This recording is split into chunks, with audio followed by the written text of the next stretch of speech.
Time to begin this evening. I got the thumbs up that we're live. This is on. I can hear it. As we begin our period of study this evening, I've asked Keenan DeHutt to word us in prayer. Keenan? Please bow with me. Dear God in heaven, thank you for this day. Thank you for everything that you've given us, that we're able to come together to worship you and focus on your word. Help us to take what we talked about tonight and to apply it to our daily lives, to strive to be more like you and to honor you in everything we do. In Jesus' name, amen. Amen. Thank you. For those who weren't here on Sunday morning, we're just getting started in our new study. We started our new quarter, and so for tonight, you're stuck with me. And we're just going to continue pretty much from where we left off on Sunday morning. I'm always worried that I don't have enough material, and what am I going to do for 20 minutes or whatever up in front of a big crowd of people? That's almost never a problem, and I don't think it's going to be an issue. Where we went through just to try to get a sense of where these books are set in time and place. So the books of Joshua, the Judges, and Ruth, and I do this really for myself, and it turns out other people find it helpful too. But to understand where on the timeline, first of all, this occurred, because for me the timeline was very fuzzy. It was kind of hard to put together and to get a sense of here I am in 2024 AD. Where were these people? Where on that timeline? And it probably wasn't until about 4 or 5 years ago that it really solidified in my mind. They're on the same timeline. It's not some separate timeline. It was very confusing. And so to put that together in a way that makes sense really helped me in my understanding. And so what I want to show you is we'll kind of pick up where we left off. I just ran it back just a little bit. From creation, about 4,000 years, about 4,004, give or take, before Jesus was born. And now, because I had turned it off. Now, there we go. So creation, and then you've got about 1,600 years later, you've got Noah's flood. And so if you look at the first 6 chapters of Genesis, 1,600 years or so pass during that time. And that was mind-blowing to me. I'd never really figured that out, or it had never occurred to me. It's how much time? We don't really know. Well, we have a pretty good idea, actually. So about 1,600 years pass just in those first 6 chapters of Genesis. Methuselah dies in the year of the flood, or close. Noah lives another 350 years and dies just before Abram is born. Remember, this is still the period of time with these really, really long lifespans. And so here is a very difficult to see blown up version of, if creation is down here, 1,600 or so years later is when God decided to destroy the earth in the flood, Noah's flood, and then this is only supposed to be about 100 years later, you have the Tower of Babel. So if you think back in the biblical narrative about what was going on at the time of the Tower of Babel, it only took maybe 100 years from the time everyone got off the boat to when there were enough people and enough going on the earth that we have the Tower of Babel. All right. So going ahead, all of Genesis covers about as much time, about as much time as what we've had since Jesus was born, just in Genesis before. So that, I think, is also really surprising. The whole rest of the Old Testament is only a little bit more than a millennium of time. And so we already mentioned that. After the flood and after Babel, Noah's descendants, they've spread all over the earth, and they're populating the earth again. So Shem goes to Asia, Ham, Africa, Japheth, Europe, more or less, so we think. Remember, you got to take this with a little bit of a grain of salt. But what you do have after the flood and after the Tower of Babel there at that time is the establishment of every great historic civilization we've ever heard of and that has ever been. All of that happens at that time after the flood.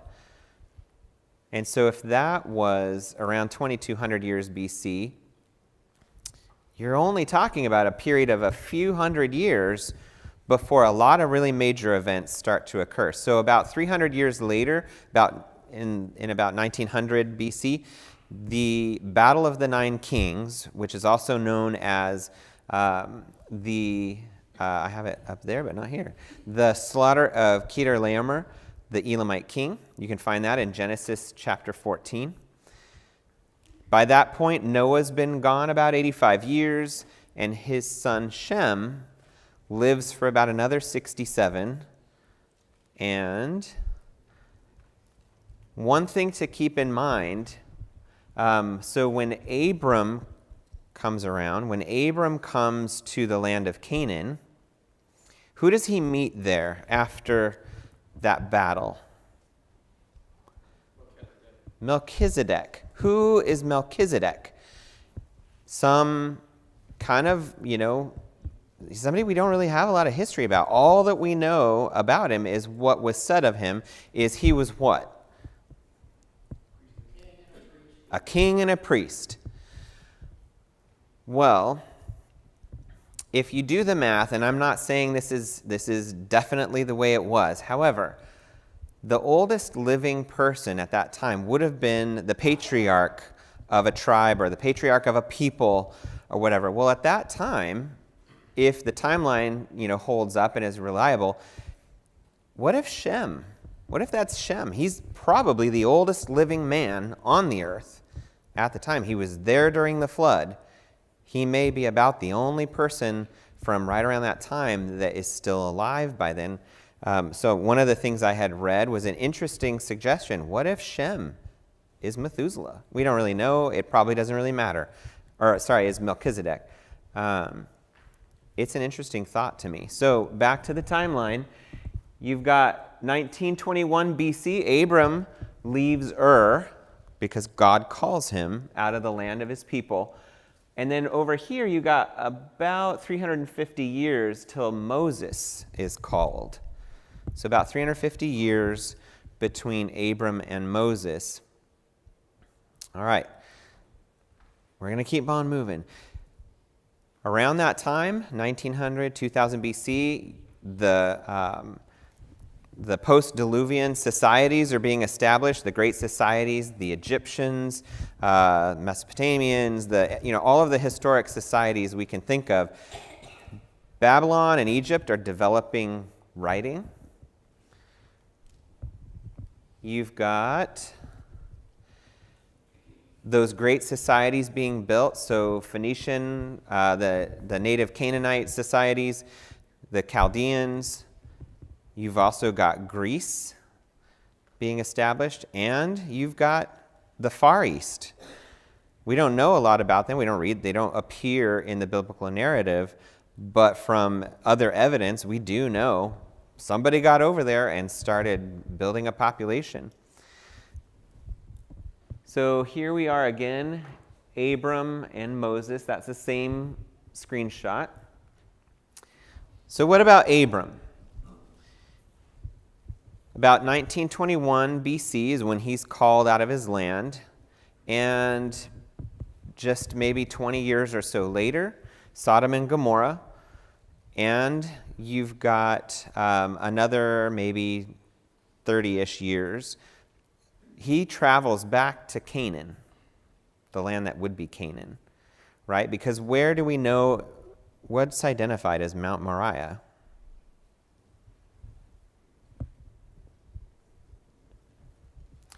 The mountain where Jerusalem is. It's where the temple will be. It's where God will be worshipped.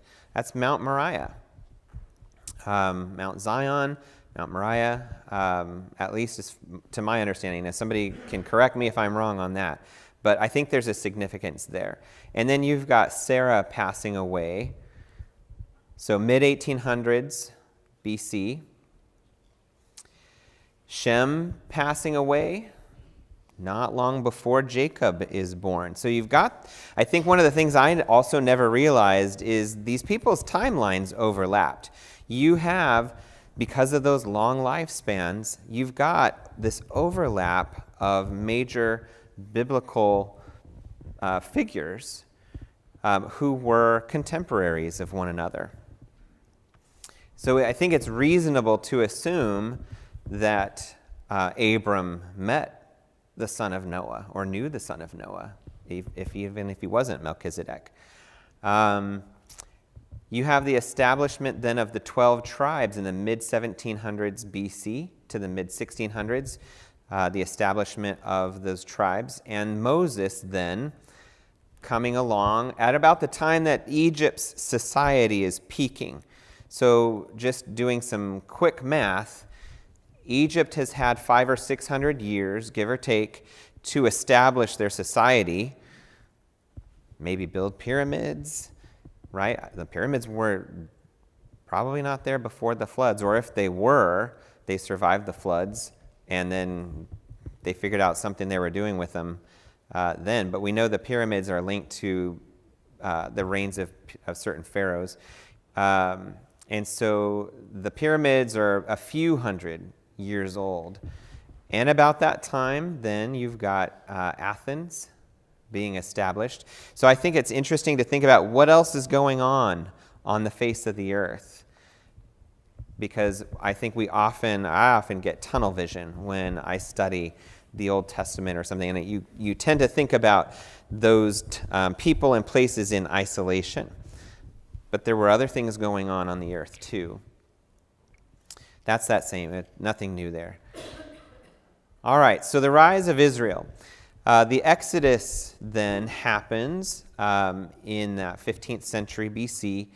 You've got Mount Sinai, you've got then the period of wandering, and then Moses dying at the end of that period, about the same time as Tutankhamun lives and dies. So here you've got the period of time that Israel, more or less, is in Egypt. You've got this period of wandering in the wilderness, and then you've got the begin of the period of the Judges. So now we're starting to catch up to where our study is going to be. But we have a better sense of what has come in the 2 or 3 or 700 years before that. It wasn't thousands and thousands and thousands and thousands. It was hundreds. All right, so if we continue down the timeline just a little bit to get situated, the last judge, Samson, is going to end up dying about 1155. David is born about 100 years later. This actually, here I kind of have it overlapping, but again, just give or take. This is David in 1040 being born in Bethlehem.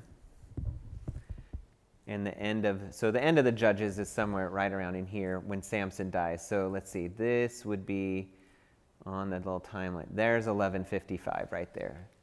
So now we're looking at decades. These are decade markers.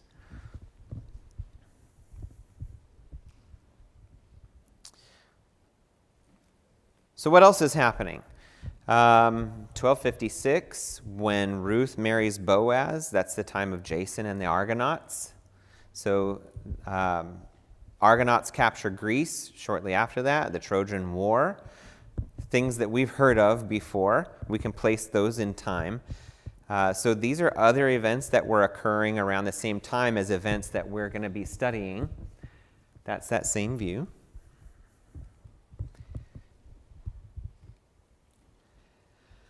From the time the tribes cross the Jordan until the time of Saul is about 350 years, give or take. By the time you get to Solomon as king, Homer is alive and writing in Greece.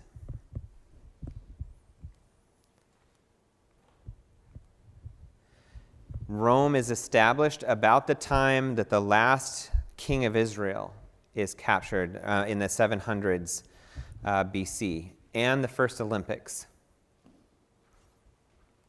So that kind of gives you a sense of what's going on. Here's David again. We've moved forward a little bit. Here's David's reign, the period of David's reign, 40 years, and he writes Psalms and other things that we know of David. Here is 950, about the time the first temple is complete. And it's going to last for about 360 years, so until over here somewhere. You've got Solomon reigning after his father, after David dies. You've got Judges, Ruth, Proverbs, Song of Solomon, 1st and 2nd Samuel, Ecclesiastes, Job, all likely written around the time of Solomon, if not during his reign. What I think is interesting from the study we did before, 928 is when the kingdom splits under Rehoboam. So the period of the United Kingdom was very, very short. It was almost all of the history of the northern and southern kingdoms is a divided kingdom. And so here, if you're really interested in all the details, I can send you the timeline. But we've got 206 years of kings in the northern kingdom and 342 years of kings in the southern kingdom. And we'll start to see some other events popping up. Okay, so Rome is about 200 years old now, in about the 6th century BC. So Pythagoras, we know, Pythagorean theorem, things like that, mathematics, all of that. And the first library in Athens, which collected all the works of Homer. Ephesus, the Temple of Diana, that's something that we've heard about. That is built around this time. And way out in China, this is the time of Confucius. So remember that overlapping of contemporary events. So I'm not going to go through all of this, but just to point out a few things. Here's 722 BC. Shalmaneser of Assyria conquers the last king of Israel. So this is when the last king of Israel falls and he dies in captivity. And then here, 587, so less than 200 years later, we've got Solomon's temple destroyed by Nebuchadnezzar. And the site is desolate for 50 years. Then we know of the events of Nebuchadnezzar II. We know Ezekiel. We know Zerubbabel that leads the exiles back to Jerusalem. And we've got right here, 516, the second temple is completed. It had been destroyed, it stands for about 586 years until Rome levels Jerusalem. This is Xerxes, known in the Bible as Ahasuerus. Here is 483, where he marries Esther. And you've got Artaxerxes over here. You've got Ezra over here leading the second wave of exiles. And the books of Ezra, Nehemiah, maybe Malachi being written. And the rebuilding of the walls of Jerusalem, 445. Only about 450 years before Jesus. I don't know why I keep looking at this computer. It's not keeping up with the other one. All right. So let's now focus a little bit more on the books we're going to study. Hopefully I didn't lose too many of you, but I want for that to give you a little bit of a sense of time and place. So I want you to turn to Joshua chapter 1. I'm going to read a couple of sections of that. Joshua chapter 1. Now it came about after the death of Moses, the servant of the Lord, that the Lord spoke to Joshua, the son of Nun, Moses' servant, saying, Moses, my servant, is dead. Now therefore arise, cross the Jordan, you and all this people, to the land which I am giving to them, to the sons of Israel. Every place on which the sole of your foot treads, I have given it to you, just as I spoke to Moses. From the wilderness and this Lebanon, even as far as the great river, the Euphrates, all the land of the Hittites, and as far as the great sea toward the setting of the sun, will be your territory. No man will be able to stand before you all the days of your life. Just as I have been with Moses, I will be with you. I will not fail you or forsake you.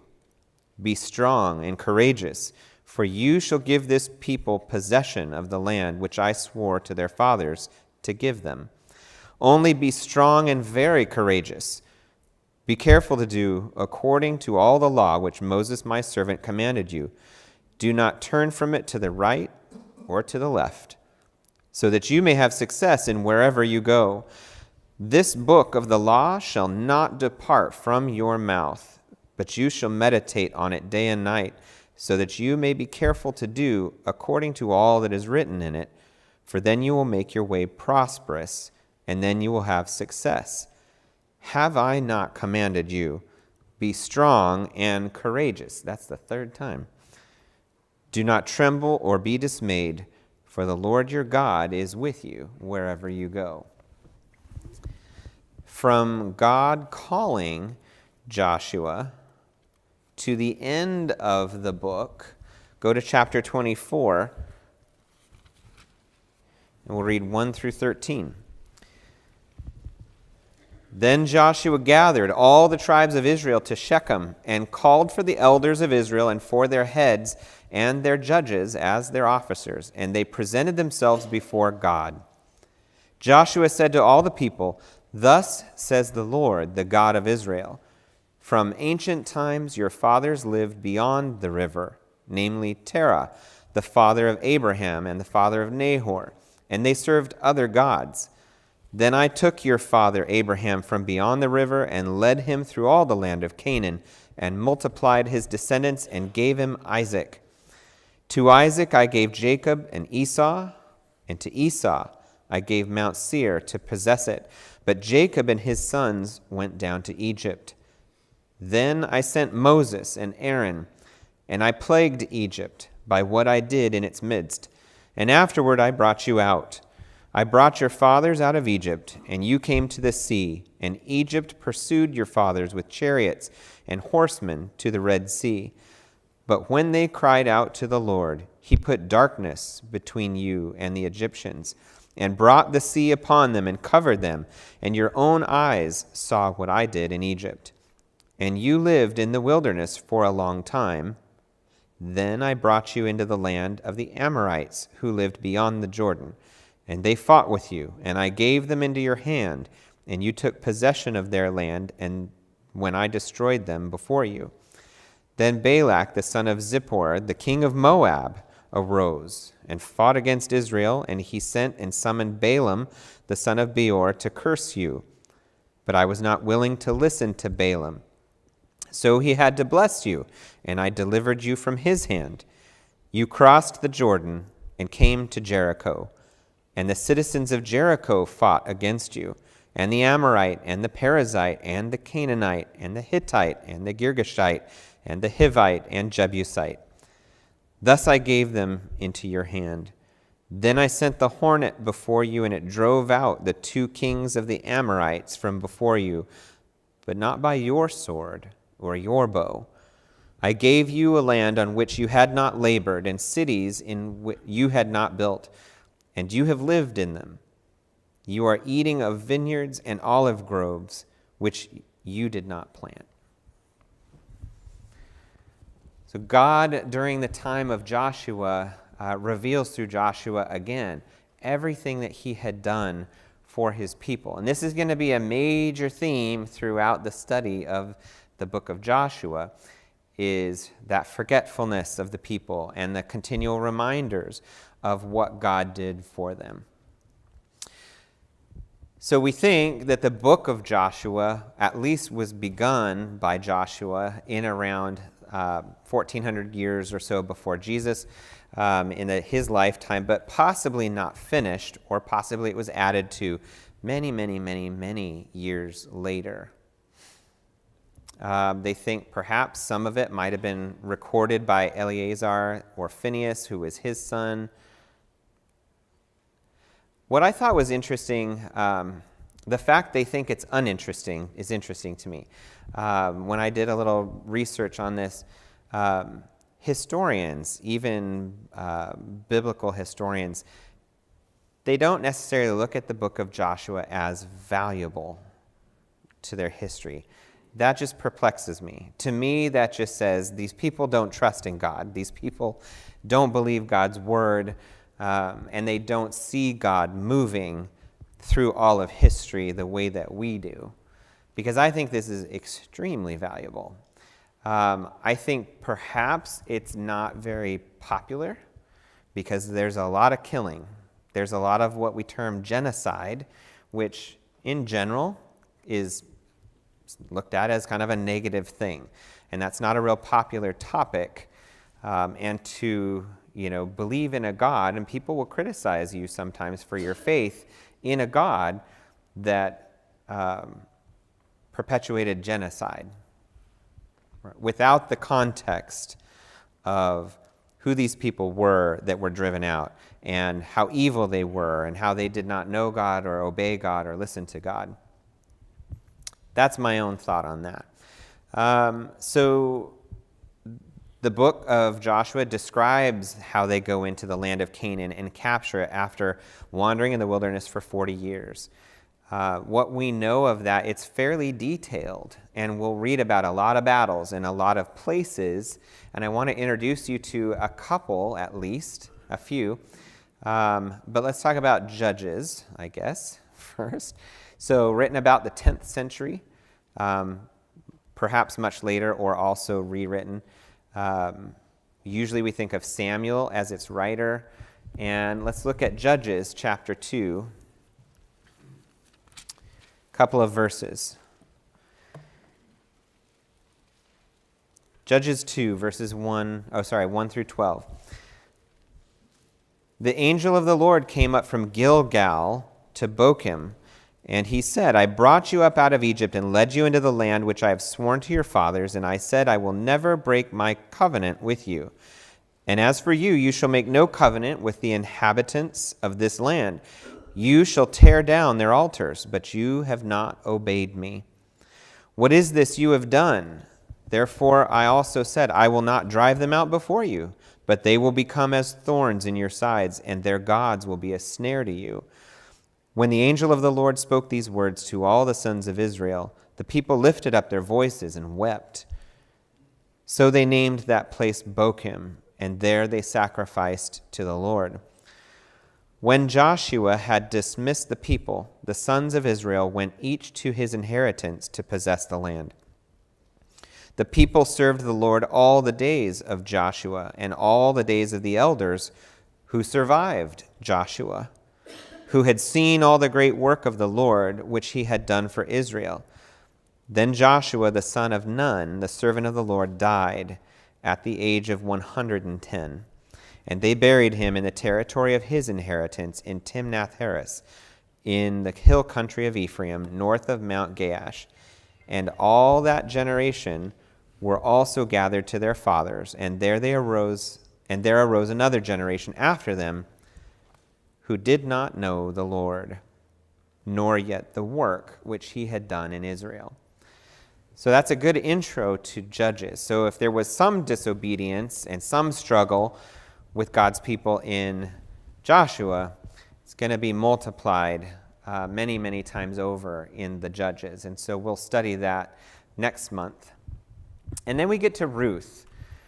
Ruth was written possibly by Samuel in the 11th century BC, or maybe during the time of David, or possibly even later. And it just so happens, because we're going through our survey of the Old Testament, Ruth comes after these books. And it's going to be, I think, a little bit of a relief when we get to Ruth. After all of the frustration and struggle and disobedience, Ruth is such a beautiful book. Such a beautiful book. All right, so we're getting down to it. We talked about on Sunday how the land of Canaan was populated on and off by different tribal groups. People would move in. There would be good years. There would then be some bad years. There would be some famine. And then they would move away, go to Egypt or go to Mesopotamia. They'd recover. Other people would move in. So we can't think of the inhabitants of Canaan as one set of people for a very, very, very long period of time. There were many different groups of people moving in, intermarrying, moving away. It was a dynamic situation. There was a lot of mixture over the years. There was a lot of travel and transit, as we looked at on Sunday. It was, major highways of the time. People moving through and traveling all the time. And then you had the influence of surrounding empires coming in, raiding, conquering, ruling for a while, being overthrown. So Jericho appears in the first 6 chapters of Joshua. So it's the first city that we're going to talk about. By the time Joshua gets there to Jericho, Jericho's ancient. Even by our standards, Jericho's really, really old by then. It's a fortified city with a double wall. It's extremely secure. What I think is fascinating about that is they have been able to uncover some archaeological evidence that shows the narrative in the book of Joshua is realistic, is accurate. There is evidence of the walls falling and providing a natural siege ramp into the city. They also found a portion of the north wall intact. And what did they find there? Homes built into the wall, just like we read in the narrative. So I've got a few images to look at. Maybe none of them are amazing, but this is a rendering of what they think it could have looked like. So here you have kind of a gateway, you have the outer wall, and you have this inner wall. So the idea is, and it's on a hill, is that this double wall, maybe they'll get through this one, they'll have more trouble getting through that one, and they can fight them off if they were able to penetrate that outer wall. But that's a representation of what Jericho might have looked like. Here's another one that gives you a bit of a different view. And so this kind of shows the revetment, which is kind of that steep incline that would have made it really, really hard to get up and get at that. So, think about somebody being way down here. This is a lot of elevation. And here's what some of the archaeological images look like nowadays. So where they go in and they have unearthed parts of that wall. Who in this room has been to Jericho? I would just out of curiosity. Maybe not quite as many as I thought. I thought there would be more of you. Here's another one. This is one of the circular or columnar, designs that they have found there. Gilgal, we just mentioned there at the end of Joshua's life, they gather at Gilgal. Well, what is Gilgal? There's a couple of different places, 2 or 3, that were named Gilgal. There was a camp called Gilgal, the first place that the Israelites come in after crossing the Jordan. So in Joshua chapter 4 and verse 19, we read about Gilgal, where they camped, kind of the eastern edge of Jericho. So it's really close. That's where we have the building of, bringing the 12 stones from the river and the building of a monument. And we find that in Joshua chapter 4, verses 18 through 20. And chapter 5, verse 10. And so this is also where we will read about the Gibeonites tricking the Israelites into making a covenant with them. Remember, God told them, don't make a covenant with any of these people. Did they listen? No. So what is Gilgal? I think that was a duplicate. It's also where we read that Caleb asked Joshua for his portion of the land. We find that in chapter 14. So here's kind of an overview map. So if here's Jericho, then Gilgal is right around here.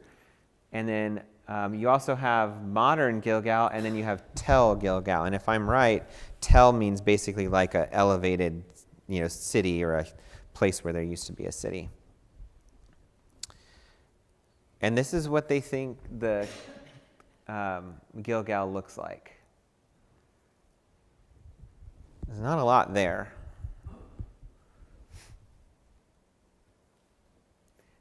There are some things there that they've pointed out where they think various structures stood, but that's Gilgal. And one of the things that I think impresses me is that every time I see a picture or an image of a place that we've heard of in the Bible somewhere, it's never very big. In my mind, it's always these really big places. They're not big places. They're really little places, and they're really close together often. Ai appears in Joshua chapter 7 and 8. The word really means heap of ruins or heap of rubble. And so there's different places that they think could be Ai. Everybody, somebody digs something up, they think they found the original. But this is what a rendering of what they think Ai might have looked like. Much smaller, but still a walled, fortified city. And here's what they think is Ai now. So I think it gives you an idea of the landscape there, where the children of Israel would have been traveling through, what the soil looks like, what the vegetation looks like. It's not a super green, lush place. Really rocky place. A lot of stones for building.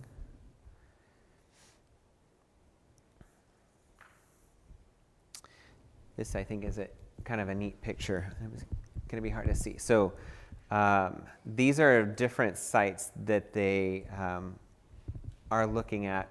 One of the biblical narratives from Joshua talks about them hiding I think that was to the east of the city, basically out of sight. So they think this little valley is where that was, which lends some credence to the idea that maybe that was Ai. And then Gibeon, Joshua chapters 9 and 10, a larger city in the territory that Benjamin would have. It was also a Levitical city, and it was where they moved the tabernacle to after it was in Shiloh, and you can read about that in 1 Samuel and 1 Chronicles chapter 21. And this is just an image here of where they think that was. Again, I think it's interesting to see the topography and see the elevation, very mountainous, not super high, but a lot of variation in the landscape. It's not super flat. This was an interesting picture. So what you see here is this basically round hole in the ground, which looks like this, and there are steps going down into it. This was the pool of Gibeon, and it's still there. And there's still water flowing into it. So now they've kind of carved that out underground, but people can still go down there, and there you can see maybe there's still water down there, and a lot of 2-liter bottles. And then Bethlehem. So we know in the narrative of Ruth that this is where Elimelech's family is from, because it's where Naomi and her daughter-in-law come back to after the death of Elimelech and his 2 sons. It is where Ruth and Boaz meet and live. Ruth, as we know, goes on to become David's great-grandmother, and David is also born in the city of Bethlehem. And someone else important is born in Bethlehem too, about 1,000 years later. So here are some images that are supposedly Bethlehem. Does that look right to those of you who've been there?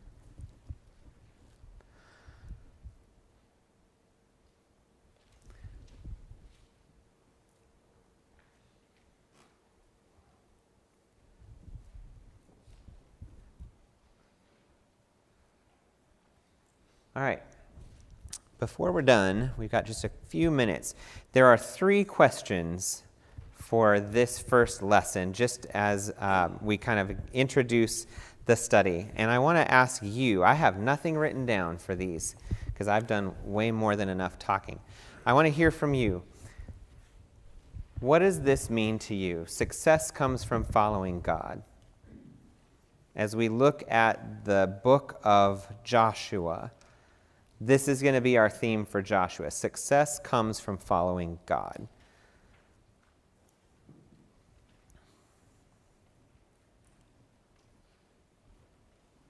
Somebody's got to break the ice. Someone has to be first. What are your thoughts?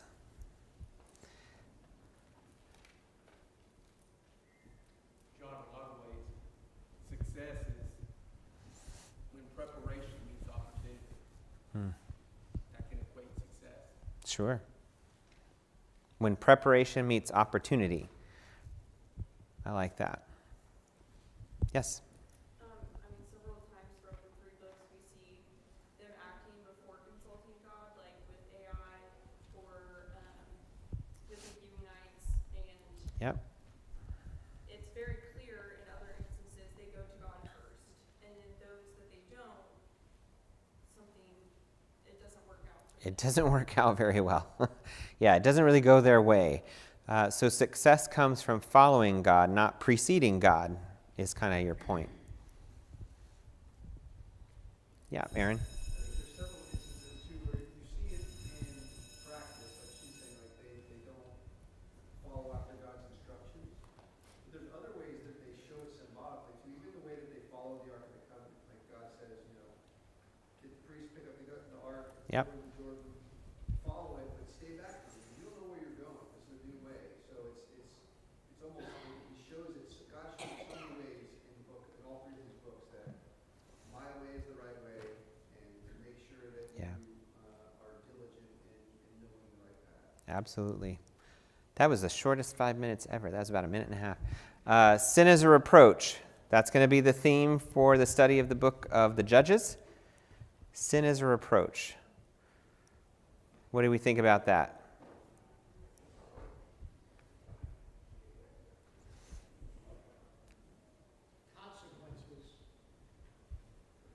Sin has consequences, for sure. I think this is a lesson that our nation and other nations of the world today would be very wise to get familiar with.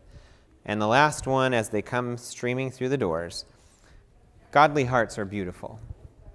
And that's where we're going to end up in January when we study Ruth. All right, thank you very much. We'll see you on Sunday. It'll be Aaron's turn on Sunday.